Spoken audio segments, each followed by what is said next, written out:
ركز كويس قوي في اللي هقولهولك دلوقتي. 5 في 5 ل5، ساعة الإجابة وليلة القدر، رضا الله سبحانه وتعالى، سخط الله، أولياء الله. استمع لما أقول.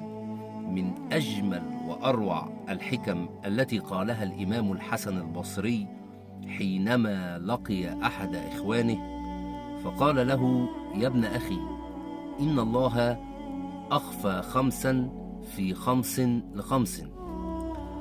أخفى ساعة الإجابة في يوم الجمعة حتى نلتمس الساعات كلها، وأخفى ليلة القدر في العشر الأواخر من رمضان حتى نلتمس الليالي كلها، وأخفى رضاه في طاعته، فلا تحقرن من الطاعات شيئا عسى أن يكون فيها رضا الله، وأخفى سخطه في معصيته، فلا تحقرن من المعاصي شيئا عسى أن يكون فيها سخط الله، وأخفى أولياءه في خلقه، فلا تحقرن أحدا من المسلمين عسى أن يكون وليا لله.